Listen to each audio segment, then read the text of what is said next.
আসসালামু আলাইকুম। আশা করছি সবাই ভালো আছেন। আলহামদুলিল্লাহ আমরা বেশ ভালো আছি। নতুন আরও একটি ভিডিও নিয়ে আসলাম। আশা করছি শুরু থেকে শেষ পর্যন্ত দেখলে ভালো লাগবে। আর যদি ভালো লাগে লাইক কমেন্ট শেয়ার করে দেবেন, সেই সাথে সাবস্ক্রাইব করে আমার পাশে থাকবেন। সকালবেলা যা করেছি কিছুই আপনাদের সাথে শেয়ার করতে পারিনি। দুপুরবেলা চলে আসলাম টুকিটাকি আপনাদের জন্য কিছু একটু ভিডিও করে রেখে আপনাদের সাথে শেয়ার করার জন্য। যাই হোক, এখানে প্রথমেই অনেকগুলো ডিম সিদ্ধ দিয়ে এলাম। অনেকগুলো বলতে 4টা ডিম দিয়েছি, মানুষ আমরা 4 জন, তো 4টা ডিমই যথেষ্ট, কারণ 2 বেলাতে ডিম খাবো না, 1 বেলাই যথেষ্ট।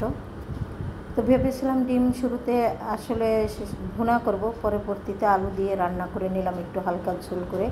আর এদিক দিয়ে দেখতেই পাচ্ছেন বেশ কতগুলো পুঁই শাক আমি কেটে ধুয়ে পরিষ্কার করে নিয়েছি। বেশ অনেক দিন পরেই কিন্তু পুঁই শাক রান্না করলাম।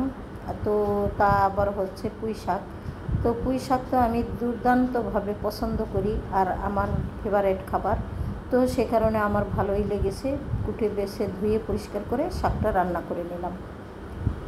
এখন হলো আমি রান্না করব ডিম। তো ডিম কীভাবে রান্না করি সেটা আপনাদের সাথে একটু শেয়ার করব।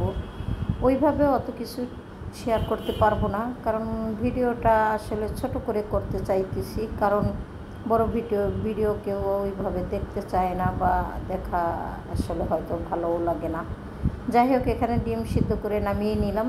এখন ডিমগুলো আমি খোসা ছাড়িয়ে নিচ্ছি। তারপরে হলো আমি ডিম আলু দিয়ে রান্না করব। আসলে আমার গলার ভিতরে একটু সমস্যা হয়ে গেছে, কারণ গরম ঠান্ডা লেগে একেবারে গলার খুশখুশি কাশি, তো সে কারণে ভয়েসটা একটু এলোমেলো হয়ে যাচ্ছে। তো সবাই ক্ষমা সুন্দর দৃষ্টিতে দেখবেন। অসুখ বিসুখ তো আর আসলে বলে কই আসে না, যখন তখন চলে আসে, কিছুই করার থাকে না। তো যাই হোক, আপনারা সবাই একটু ক্ষমা সুন্দর দৃষ্টিতে দেখবেন, ভালোবেসে ভিডিওগুলো শুরু থেকে শেষ পর্যন্ত দেখবেন। তা না হলে আসলে এক রত্তিও আসলে ওয়াচ টাইম হয় না, অথচ ভিউজ আমার অনেক হয়। আমার হিসেবে ভিউজ ভালোই হয়, কিন্তু ওয়াচ টাইম নেই। তাতে বোঝা যায় যে আসলে ভিডিও কেউ দেখে না, শুধুমাত্র একটু ক্লিক করে। তো এইভাবে আমি বুঝতে পারি যারা যারা করতে এইভাবে ক্লিক করেন, তো তাদের ভিডিও আমি যদি দেখতে যাই আমিও কিন্তু ক্লিক করেই চলে আসি। কারণ হচ্ছে আমাকে যেহেতু কেউ ওয়াচ টাইম মোটেও দিচ্ছে না, তো আমার কি করার আছে, তো সেইভাবেই কিন্তু আমি করব। কারণ আমার এমন কোনো দায় ঠেকা বা এমন কোনো ঠেকা না আমি যে আমার ইউটিউবিং করে টাকা ইনকাম করে খেতে হবে। আমার খুব শখের বশে আমি এগুলো করি। প্রায় 3-4 বছর আগে এই চ্যানেলটা আমি খুলেছি। এই পর্যন্ত কয়েকটা ভিডিও মাত্র আমি দিয়েছি, সেটা আমার মনের খুশির খেয়াল বসে। কখনোই আমি এইভাবে চিন্তা ভাবনাই করি নাই যে আমি ইউটিউব থেকে টাকা ইনকাম করব, তারপরে আমি আমার সংসার চালাবো, এমন কিছু না। আলহামদুলিল্লাহ আমার সংসার যতটুকু আছে, যা আছে, আমার স্বামী সন্তান বেশ ভালো পজিশনে আছে, তারা ভালো ইনকাম করে। তো আমি হলো শখের বসে এগুলো করি, আমার ভালো লাগে। তো যা যখন পারি তাই আপনাদের সাথে শেয়ার করি। আসলে আপনারা এই কথাগুলো ক্ষমা সুন্দর দৃষ্টিতে দেখবেন, কারণ মনে হচ্ছে যেন একটু বড়াই করে কথা বললাম। আসলে এটা না, যেটা বাস্তব সেটাই আমি বলেছি। যেহেতু ভিডিও সবাই একটুখানি ক্লিক করেন, অন্তত পক্ষে কিছুক্ষণ ভিডিও দেখা উচিত, না হলে তো আমার ভিডিওর 12টা বেজে 13টা ঝুলবে, এটাই স্বাভাবিক। তো সবাইকে অনুরোধ রইল, সবাই আমার ভিডিও যতটুকু দেখলে পরে আমার ভিডিওটা ক্ষতি হয় না, অন্তত ততটুকু দেখবেন। যাই হোক, সবাই ক্ষমা সুন্দর দৃষ্টিতে দেখবেন। কথাগুলো বলার কারণে অনেকবার আমি আপনাদের কাছে সরি বা মাপ চেয়ে নিলাম এই কথাগুলি বলার কারণে। সবাই আমাকে আসলে খারাপভাবে নেবেন না।